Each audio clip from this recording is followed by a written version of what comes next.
Hey, we're just going to talk about a lot of random stuff y'all been wanting me to speak on. One of them is extended warranties. Should I or should I not buy an extended warranty?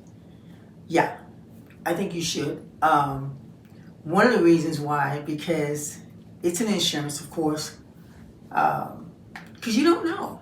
Just like we have life insurance, right? We have insurance on everything else. Sometimes you have boat insurance, renter's insurance. So that's what this is. It's basically an insurance. So when say it's out of the factory manufactured warranty, then you have that to fall back on, right? You as the purchaser though, you have to really watch what you're paying for when you purchase the car. Meaning like when you're in the finance department, after you've chosen your car, you know, gotten the payments and all that stuff. That's when you're getting all that together. Please get you an extended warranty. I can't stress that enough because there was that one time that the previous car vehicle you had, you never had any issues with the AC. You never had any issues with your transmission. You never had any issues with your window regulators. Nothing, right? The power windows that go up and down, that's your window regulators or actuators for your door locks. You never had any problems with those. Now, hence, you have this car, and now you're having issues, right? So you're like, golly, oh, but I got an extended warranty. You flip through there, and you see, oh, it's covered. Now instead of you coming out of what, $700-800, you either pay a deductible. Some people don't even have a deductible at all. And then most I've seen, for the most part, it's been like $100 deductible. Well, that sure in heck be what, $700-800, right? So those are the little things that comes with the extended warranties. The other thing is, when you do take out an extended warranty, that's kind of saying you're going to walk the chalk line because they will ask for preventive maintenance, especially for leaks like transmission leaks, oil leaks, things of that nature. They're going to want proof that you did everything you could to prevent this from happening, okay? Although you bought that warranty, you still have to take care of that vehicle as preventive maintenance, like I always speak about, right? So the reason being, because when you come into the repair facilities and we can see, let's say, a torn CV boot, which is rubber, we'll get to that, it's on your suspension, right? And that boot is torn. Or your AC is kind of noisy, and while the technician was working on your car, he kind of heard the, let's say, the AC compressor grinding, making some noise, right? So that's preventive, right? So now he'll tell your service consultant or service advisor, and then they'll call it in. And that'll be covered for you in most cases. But again, it also depends on what you purchase. So when you purchase them, make sure, here in Texas particularly, I would definitely get one that covers the AC. Please get one, because Texas is hard, and baby, in the summertime, yeah, we get to those 3 digits, and sometimes 2 or 3 weeks straight, and it's hot.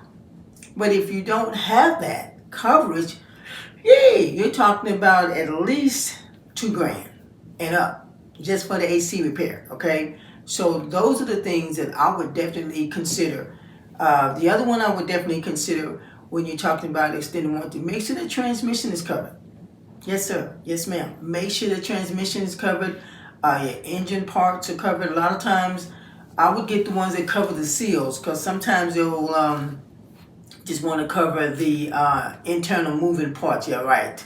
Okay? So make sure that when you're in the finance and you are making plans to buy this extended warranty, yeah, take your time because you're the one that's purchasing it and know what you're purchasing. Because so oftentimes they come back there to me, I don't know what you bought. I wasn't there. Ava, is this covered? I don't know if it's covered. You have to, make sure, please make sure, when you're purchasing that, just like buying anything else, read the small print or at least have them to go over it with you and highlight what's covered. Okay? Know your contract numbers. Know before you go. Make sure you know before you go because it's so important that y'all know this stuff. I cannot stress it enough, okay? Extended warranties, should I or should I not buy one? Yes, you should. And in most cases, they'll last about 5 years to 100,000. I think now it may change because vehicles, 100,000 miles is nothing for, especially in Texas. I'm in Texas. And we drive. We don't have mass transit here, so we drive. We own 2 or 3 cars. We drive everywhere. And I mean everywhere, okay? So, yeah, we drive everywhere. And a lot of people have migrated here, so the traffic is even that more intense. And that's the other thing. So when you're sitting at an idle point at a light or stuck in traffic, guess what's working?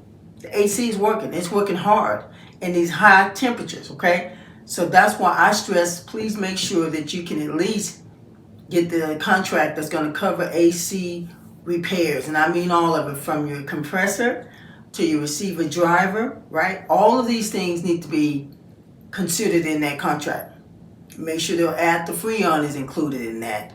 You know, if you're not sure, call me, ask me, and I'll tell you. But make sure that AC components are covered. That is so, so, so important. And I would say again, with technology being the way that it is, I would definitely want to get your navigation screen covered.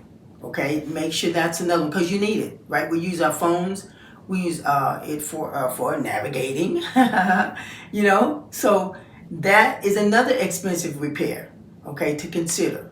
Get your navigation system recovered, covered your radios, power locks, power mirrors, heated seats. It goes on. See what I'm saying? So when you buy an extended warranty, now it's more than just the engine and the transmission. You want to get your wheel bearings covered. Yeah, wheel bearings. Throw it out there. So does this cover my wheel bearings? Okay. Does it cover my axles? You see what I'm saying?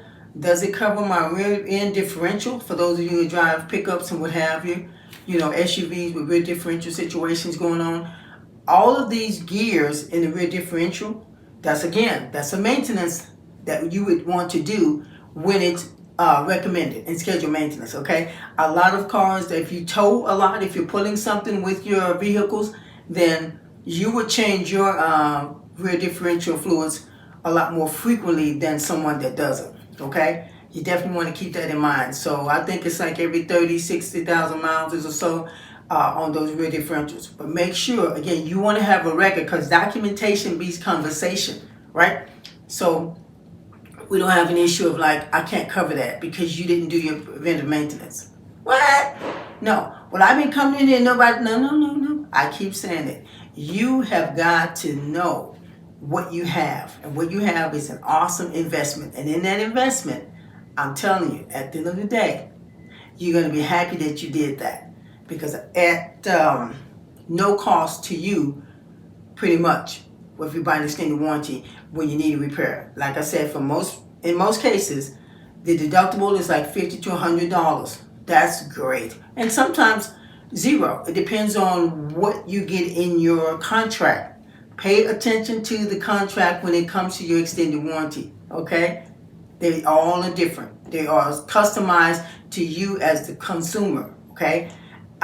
This car don't have that. This car don't have this, but you have that. So you want to make sure this and that, right? Kind of confusing. Anyway, it's covered.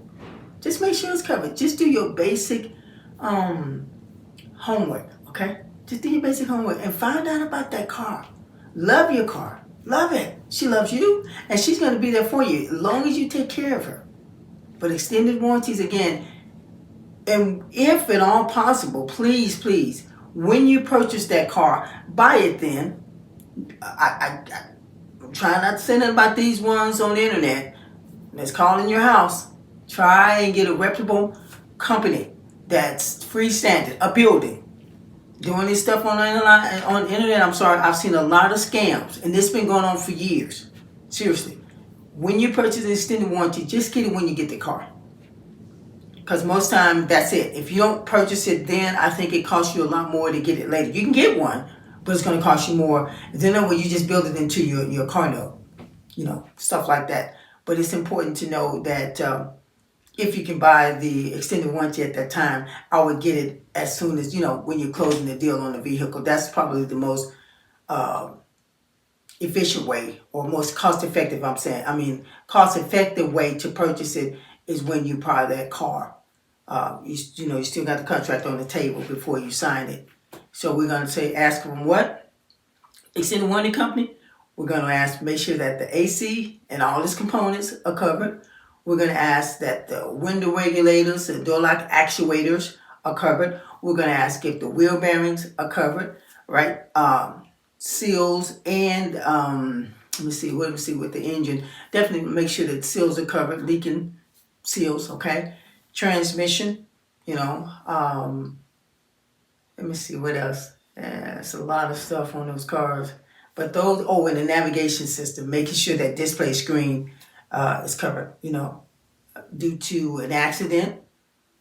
Well, your car insurance may do that, but I've seen it once. This lady's kid threw a ball and just cracked the display screen for her navigation, and we were able to get it covered. So, and again, all situations are different, but your policy, your contract, excuse me, is designed for you.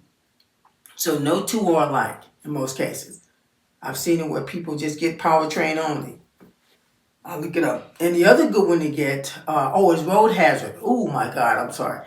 Road hazard, okay? Now with road hazard, that's a tire warranty, okay? That means like you can get like tires repaired or replaced in most cases, repaired. Also, if your wheel is cracked or bent, then they have it where we can repair those. And if it's not repairable, then you replace it. Road hazard. That's another one. Oh my God, please get road hazard. I can't stress that enough. Like I was saying before, the tire itself has to be at a 4 depth breather or above. Now, you can't come in there with worn-out tires and tell them about, I got a flat. It don't work like that. The tire has to still be in what they call recommended tire tread depth. It has to be decent tread depth on that. You can't, again, it cannot be smooth, and a worn-out tire, they're not going to replace it. But if you come in there with fairly, you know, some good tread on there, we call it in, and 9 times out of 10, they'll cover it. Sometimes they want pictures. That's what I'm saying. So if the tire is not in good condition, don't expect to get that covered. Your road hazard, oh my God, I can't stress that enough.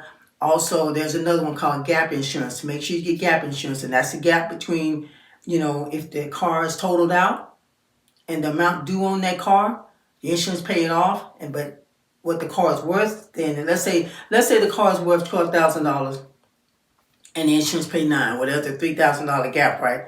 Got it? That's how it works. So they'll pay that $3,000. So gap insurance for sure, and road hazard, and the extended warranty. You won't go wrong with any of those. I promise you. Again, thanks for asking, Ava.